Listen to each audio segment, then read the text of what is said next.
Did we solve the vibration problem up here? We're better now, right? Thank you for being up so early. It is a significant honor to have been chosen last year for the Darlene Briggs Award, and I thank you. It's been a terrific year. Now it's time to introduce you to the 29th recipient of this award. While I've known this person for quite a while, I did not know that I've known her for quite nearly her entire 15 years in the marine industry. After moving to the Jersey Shore to marry and learning of a job opening from her husband, in 2001, she applied for and got, the same day, the executive director position of the Marine Trades Association of New Jersey. Based on our activities since then, I'm ready to clone Melissa Danko for my company, and I know that you will want to in just a few minutes as well. As executive director, her responsibilities include government affairs and lobbying, education and training, public relations, event planning, fundraising, and directing the day-to-day activities of the association while growing it. Since 2009, she has managed and produced 12 boat shows. She's worked to amend regulations that directly impact her marine businesses, including the public access rules. And right now she's working on a sales tax cap for boats bought in the state. She has transformed the association into a wealth of information in areas ranging from dredge spoil and dredge material management and the criteria of a clean marina and best management practices for marinas. She's also an active member of the New Jersey Clean Vessel Act and Clean Marina Program Steering Committees, iBoat New Jersey Program Selection Committee, Barnegat Bay Partnership Advisory Committee. You can see I have to draw a big breath here. This is a very long list. The New Jersey Sea Grant Advisory Board, Monmouth Ocean Development Energy Committee, and several more, including New Jersey Business and Industry Associations. And at the national level, she's co-chair of the National Marine Trades Council and on NMMA's Recreational Boating Leadership Council. One of her nominators said, quote, "Simply stated, what Melissa does best is represent the complete interests of the marine trades members in New Jersey. Her voice heard from the boardroom to docks at marinas throughout New Jersey and into the halls of the state legislature possess endless energy. She is always representative of the goals of our marine community, yet tempered with realism." Melissa's home team includes her husband, Mike, and Cole, who is 6 years old, and Serena, who's 9. She's an active volunteer with the Girl Scouts and recently agreed to help organize a community garden where they'll donate the produce that the kids grow. In her spare time, as recently as last weekend, you'll find Melissa and family fishing off of their Grady White.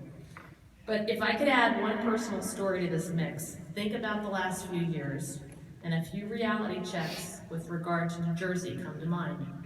One of them is that little storm called Sandy, and Mike and Melissa and the New Jersey Marine Trades were smack dab in the middle of it. At that point, with 2 little kids at home, Melissa was juggling no power, closed roads, lots of destruction everywhere, as well as needing to take care of extended family members. You could text, you could check social media, but calling was pretty darn difficult. And about a week in, I remember talking to Melissa, who said, quote, "You know, there is no playbook for this." But she remembers sitting in her car the day after the storm. Her cell phone worked because it was plugged into her car. She was on a conference call with FEMA and the Small Business Administration, starting requests to take care of her members. In a new and confusing landscape, Melissa set out to contact every single one of her association members, ask them how they were doing, make sure they were okay, and ask what they needed. And that became her playbook and her to-do list. During this time, she reached out to every agency you could name and all the acronyms known to man to figure out, how do I best represent my members and get them what they need? She met with the governor's office. She made sure that those people understood that these marinas are small businesses, they're family-owned businesses. The marine industry is based on relationships, and she showed how that works. And she helped the agencies understand that these folks needed and deserved their help. She got the Motor Vehicle Administration, which you know is not that easy to work with. They register the boats in New Jersey. She got them to help figure out the boats that have washed up in strange places and marshes, to use the registration number and figure out who the owner was. She helped bureaucrats understand the need to bend some rules, get some emergency permits, and let the marinas build. And when folks wanted to donate money to help the marine industry in New Jersey, she set up a 501c3, which is not an easy task, to make it happen. Sharing information and helping people connect to what was needed was the theme for Melissa and her organization for 2 years post-Sandy. And it's characteristic of her strength, her commitment, and her charisma. Please join me in congratulating the 2016 Darling Briggs Woman of the Year, Melissa Danko.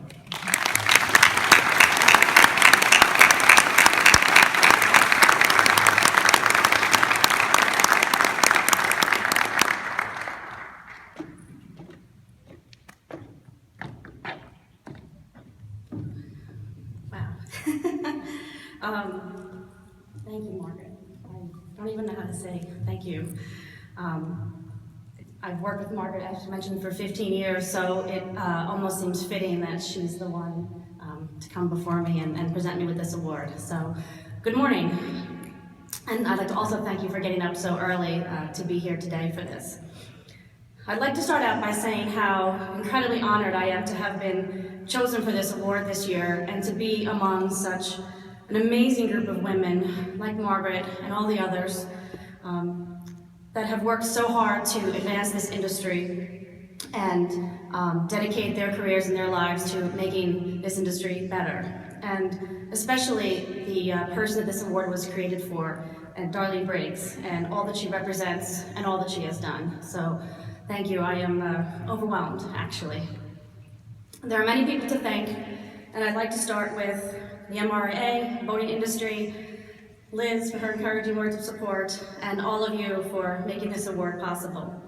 And especially the people that had the difficult task of choosing a recipient to receive this award this year. There are so many hardworking and deserving women working in this industry, many that I am fortunate enough to have the privilege to work with, including many of my fellow Marine Trade Association executive directors. I'm especially thankful for the people that nominated me for this award. I don't know all of them. I do know one that is here today, and I am so grateful for your support. Thank you. When I first started in this industry, I had very little knowledge of how to run a trade association, and even less knowledge about the boating industry as a whole. My dad took me fishing when I was little, so I knew how to fish, and I was lucky enough to marry a man with a boat, so I was out on the water, but that's about it. So I had to learn it all from scratch. And when I think back about that, I realize that I was meant to be here. I was meant to do this job. I was meant for this work. And it has been an incredible adventure. I've learned things that I never thought imaginable, and I've met so many people who are truly passionate about this industry, and it has given me an even deeper appreciation for boating and for being out on the water. And it is one that I now get to share with my children, Serena and Cole, who absolutely love being on the boat and absolutely love being on the water. They love swimming, they love fishing, they love every moment that we spend together as a family on our boat. And seeing the excitement and happiness in their faces is truly priceless. And I just want to share that with everybody as much as possible, that it is awesome. As many of you can attest to, working in this industry is no easy task. It's hard, really hard sometimes. It feels like we are always getting thrown with some new challenge and some obstacle that we have to overcome. I am fortunate to have an amazing group of people, our board of directors, a number of which are here today in support, our members and our staff who have supported me and given me the opportunity to do good things, to help our members, grow our association, and grow boating in New Jersey. We've accomplished so much together, and I'm so proud of all that we have done together for the last 15 years. And I firmly believe that I could not have done all of this without that support and their trust to allow me to do the things I needed to do to get this job done. And more importantly, allow me to balance the demands of work and my family life. I strongly believe that flexibility and freedom in the workplace are so important and something that every employer should strive to provide to their employees. I work harder because of it, I work stronger and smarter, and I'm happier because of it. We are all so lucky to be in an industry that sells fun and happiness. I know we hear that all the time. I'm sure you've heard it here at this conference today, but it is something that I have to often remind myself when things get hard or I lose sight of the big picture, because no matter how hard it gets or any challenges we face, it's all worth it. Everything we do in this industry is worth it. In closing, they're not here at this event, but I would like to thank my parents for giving me the strength and independence and the drive to work as hard as I possibly can all the time, and my incredibly supportive husband, MDanko, and my children, Serena and Cole. There's no way I would be up here and have been able to do all the things that I have been able to do without their support, so I'm thankful. So I just want to say thank you for this. I'm so truly honored to have been chosen for this award this year. Thank you.